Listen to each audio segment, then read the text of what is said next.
I built a complete SaaS feature in 4 hours that used to take me 3 days. Here's the exact workflow I use, step by step.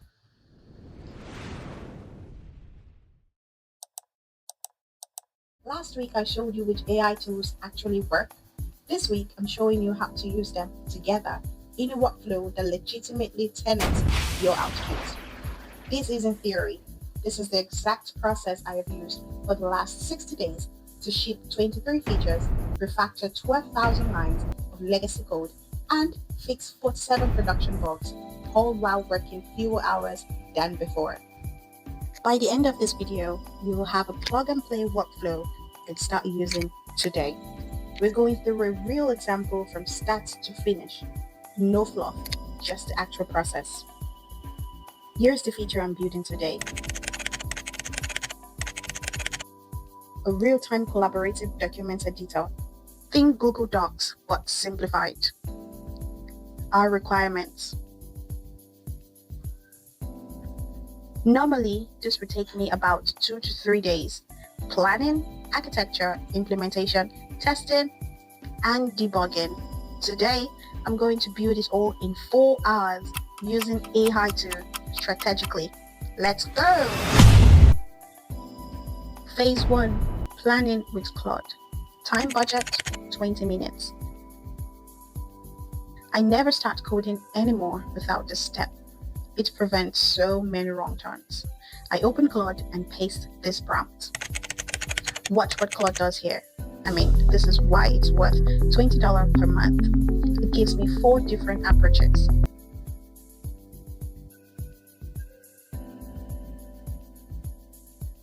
Claude recommends approach 4 for my use case.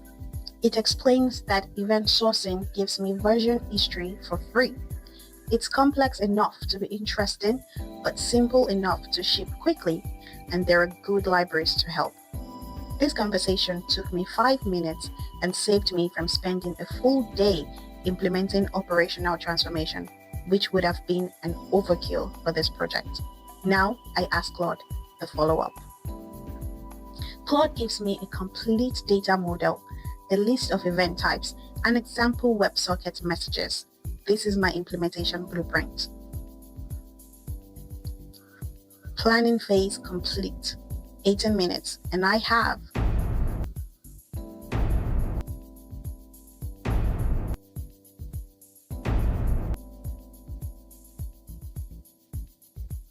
now I can actually build this thing. Phase 2, scaffolding with cursor. Time budget, 45 minutes. I open Cursor and start with the backend.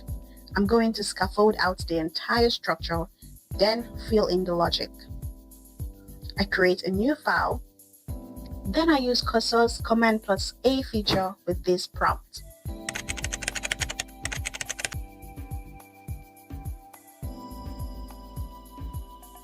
Watch this. Cursor generates the entire service structure in 15 seconds.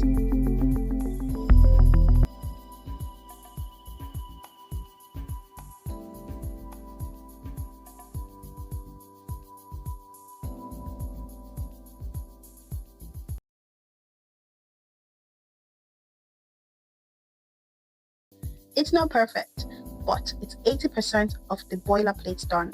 And now I have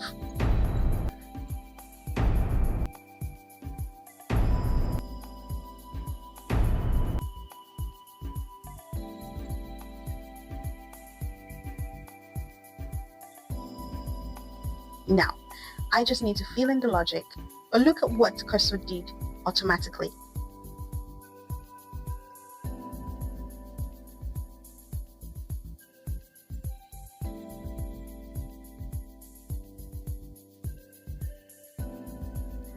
It matched my code style from other files in the project. That's the code base awareness feature in action. Let's do the same for the WebSockets handler.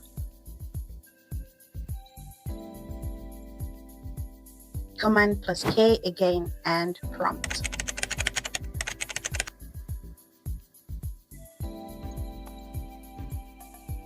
Cursor generates it. Again, not perfect, but 80% done.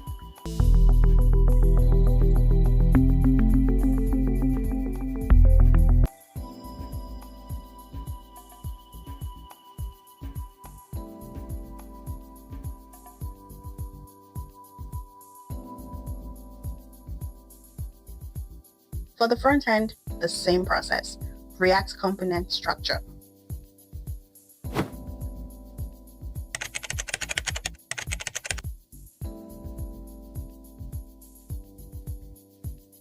Cursor generates a 200-line component with all the structure I need: imports, state management, event handlers, and rendering logic.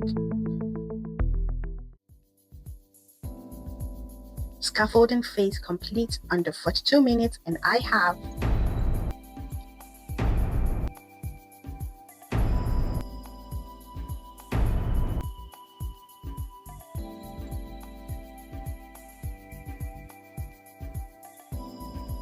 phase 3, implementation. Time budget 2 hours.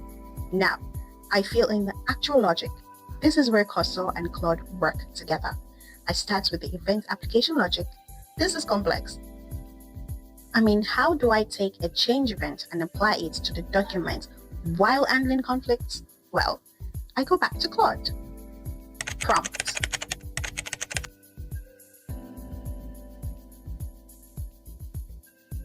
Claude explains the algorithm step by step.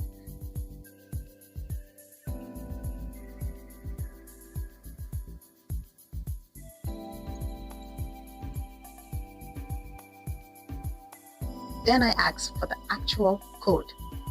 Now I copy this into Cursor, but I don't paste it directly. I use it as reference and let Cursor autocomplete based on my context. Watch this workflow. I'm getting the best of both tools: Claude's reasoning plus Cursor's context awareness. For the WebSocket broadcasting logic, same approach.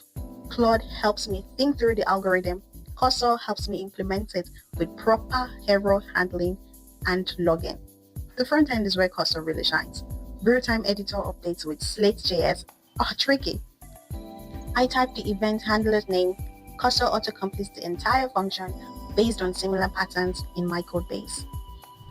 It knows what I need. It knows I need to update local state optimistically, send the change to WebSockets, handle their acknowledgement, and roll back if there's an error.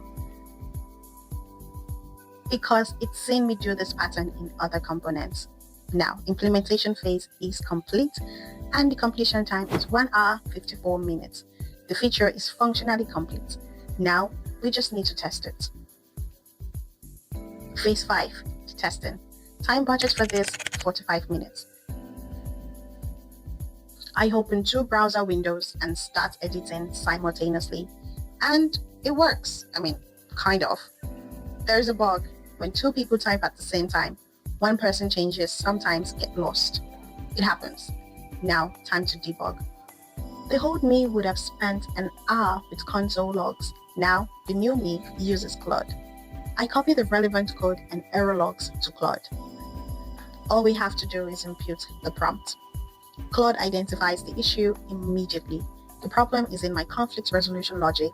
When events arrive out of order, I'm not adjusting the position correctly for subsequent events. It explains the issues and gives me the fix. I implement the fix in Cursor, test again, and the bug is fixed. That took 8 minutes. Would have taken me an entire hour if I were to do this manually. Now, all we have to do is test more edge cases. User disconnect and reconnect, 3 users editing simultaneously, rapid consecutive changes, network lag, simulation. One more bug, presence indicators aren't updating correctly. Back to Claude, same process, fix in 5 minutes. Now, all I have to do is write the test. I use Copilot for this. Testing is boilerplate. Copilot is perfect for boilerplate. I type, and Copilot writes the entire test suite. I review each test, accept most, and just modify a few. Testing phase complete under 38 minutes. The feature is done, tested, and it is working. Phase 5, polish. We will do this under 30 minutes. Now, all I have to do is clean things up. Documentation, error messages, edge case handling, time to clean up. For documentation, I select the entire document service class and use cursor's Ctrl K. The prompt, add comprehensive JS doc comments explaining what each method does, its parameters, written values, and potential errors. Cursor generates complete documentation. All I have to do is review it and make sure it's accurately done. For error handling, I simply ask Claude. Here's the prompt. Review this code and identify any edge cases or error conditions I'm not handling properly.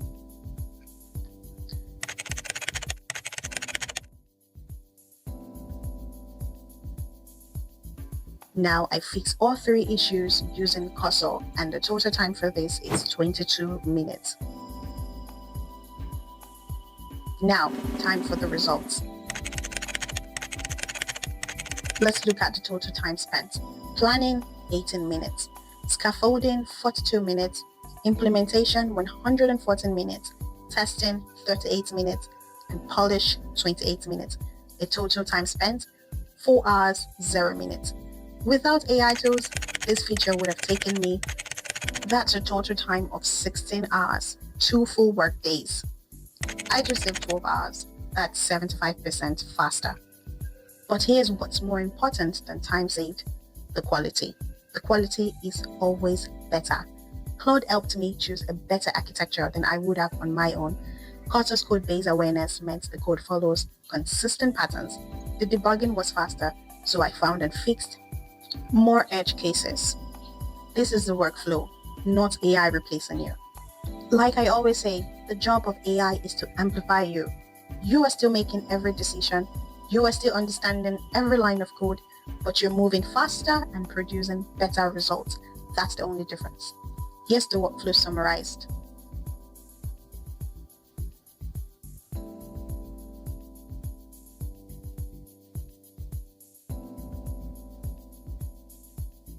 As always, make sure you subscribe and follow this page. Next week, I'll be showing you the 20 ChatGPT prompts every developer needs. These are the prompts I use daily that save me hours. Drop a comment if you have questions about this workflow, and I will make sure to answer every one of them.